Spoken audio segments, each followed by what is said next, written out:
ako lang. Sarili ko lang, ako lang ang... Yung sitwasyon ho parang hindi maganda, pero para sa atin, mukhang may kapalit po yan.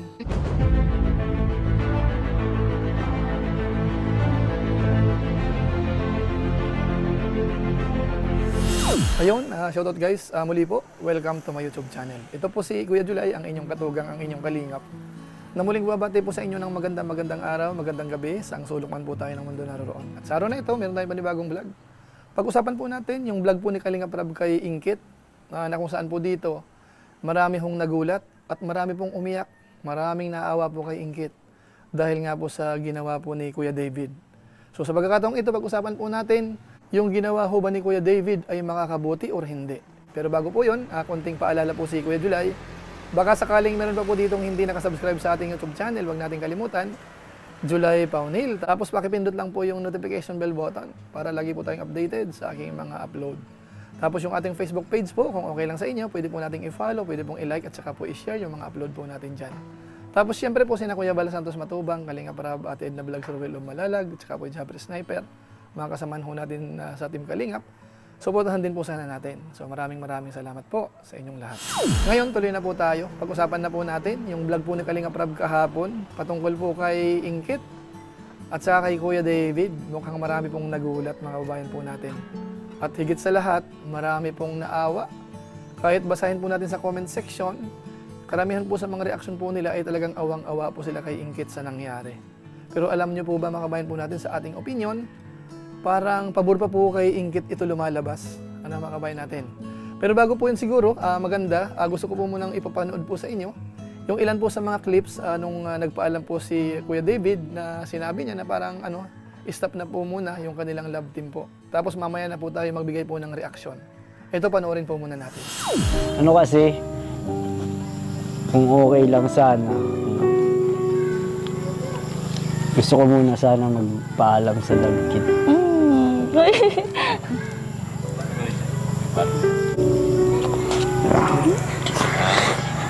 Okay lang po yan. Ganyan po talaga ang buhay. Ano kasi, gusto kong may layo ka dun sa, sa bashing, sa mga tiyak na mga sasabihin sa'yo ng ibang tao. Baka kasi madamay ka. Bait naman ni Kuya, naiyak tuloy ako. Hindi, kung ako lang, kung ako lang, sarili ko lang, ako lang ang... Kuya. Asensya na. Kung ako lang ang aatakihin nila, walang problema sa akin. Kakayanin ko yung lahat. Pero kung idadamay ka kasi nila, asensya na.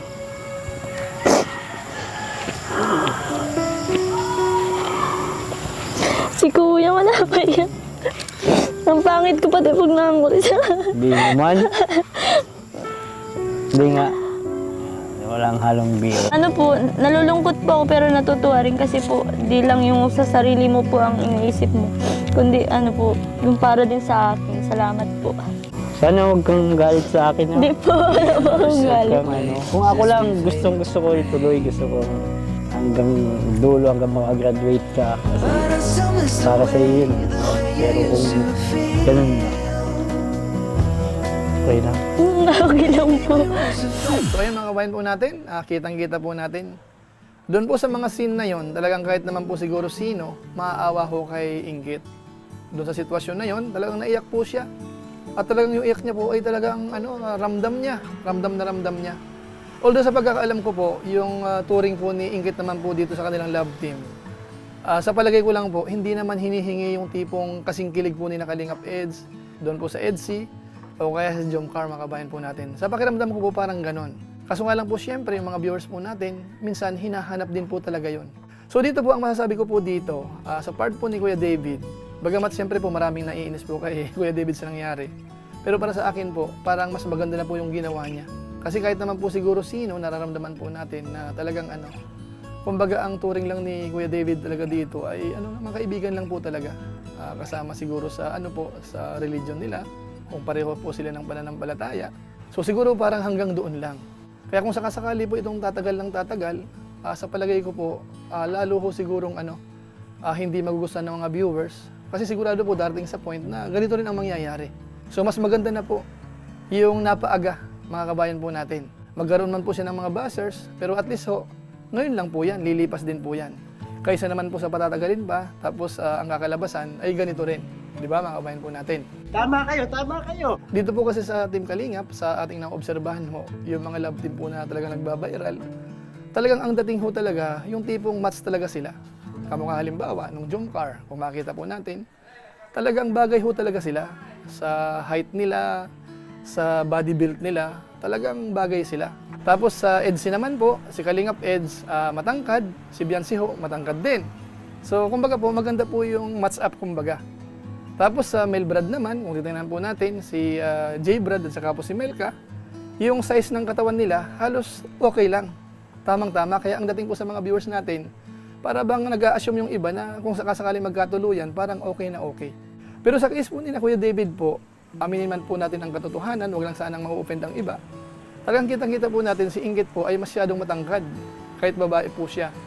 Tapos si Kuya David naman po, medyo maliit po ng konti. So kung titignan po natin yung kung sa pakiligan, talagang parang hindi po sila masyadong match, sabihin na po natin. Inuulit ko, wag sasama po ang loob ha. Ito po ay base lamang po sa napapanood po natin. Pero hindi po yun ang mas mahalaga. Kasi kahit ho sana hindi masyadong match, kung ang kilos po nila ay nakikitaan po natin ng medyo may pakilig, okay na po sana. Kaso nga lang po, sa totoong usapan ho talaga, hindi naman po natin nakitaan po si Kuya David na nagkaroon po siya ng kilig kay Inggit. At si Inggit po sa tingin ko po ganun din. Mabait lang po talaga si Inggit kaya marunong po siyang makisama kumbaga. So yan po ang masasabi ko sa part po ni Kuya David. Ngayon punta naman po natin sa part naman po ni Inggit. Ano po? Bagamat sa una ho, normal lang po yun, maawa po tayo. Lalo't napaiyak po siya, yung kilos niya, talaga nakakaawa ho talaga. Sa kabila po ng pagsisikap niya naman po, na maging okay po yung love team po nila. Pero kung lalawakan po natin ang pag-iisip po natin, sa tingin ko ho, makakabuti pa po ito kay Inggit. Alam niyo po kung bakit? Kasi habang tumatagal ho, kumu-love team po sila, parang ang sumusuporta ho ay kukonti lang naman, yung kinikilig ay kukonti. So parang kumbaga parang malalaos ng alanganin po yan nang wala man lang pakilig talaga sa mga viewers. Ano ba kabayan natin? So samantalang sa nangyari po, na kumbaga po ay wala na, stop na, magkakaroon po ng chance si Inggit na po pwede pong i-love din po sa iba. So malay po natin, merong ilan sa mga kasamahan ho natin, o kaya kung sino man, or depende po yan, kung kanino po siya matatapat, malay po natin, makahanap po si Kalingap Rab nang talagang mas babagay po kay Inggit. Na kung saan ay po pwedeng mapakilig yung mga viewers po natin. So kung sakasakali pong magkaroon ng talagang ibang ipapartner kay Inggit at magugustuhan po ng mga viewers, so possible po na mag-viral po sila. Although hindi pa po natin yan sigurado kung magkakaroon or kung sino. Pero sa pakiramdam ko po, kung sakasakali, parang meron na pong plus factor po si Inggit nangyari. Diba po? Yung iba po naaawa. So dahil sa awa na yun, yung pagsuporta nila sa malamang mas matindi. Tapos kung sakasakali po ang mahahanap po ni Kalingap Rab, yung magiging bagong partner, ay mukhang okay naman, mas seryoso kay Inggit. So sa malamang po talaga, mas marami po ang susuporta. So sana nakukuha niyo po yung ibig ko pong sabihin. Sa ngayon po, sa malamang ang sasabihin ng ilan, hindi maganda yung nangyari.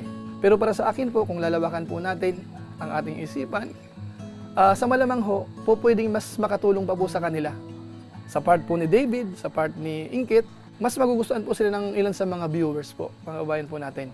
So yan po masasabi po natin. Yung sitwasyon ho parang hindi maganda, pero para sa atin, mukhang may kapalit po yan.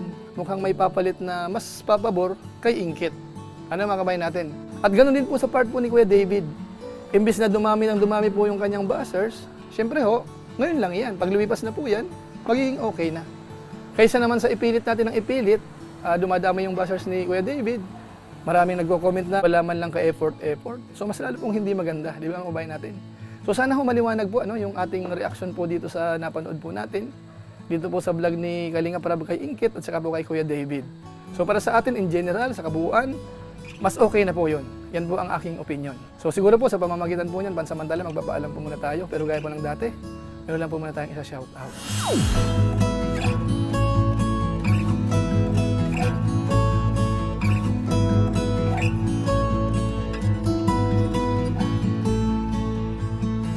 Tapos maraming salamat din po sa ating mga kasamaan po sa COOS, Kalingap OFW Organic Sponsors, sa inyo pong patuloy na pagsuporta po sa mga babae program ni na Kuya Bal Santos Matubang at saka po ni Kalinga Prab.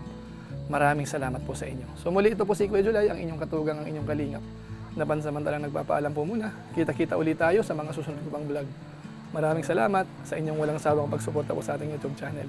Pagpalain naman kayo ng Diyos, mabuhay tayong lahat. God bless. Bye-bye.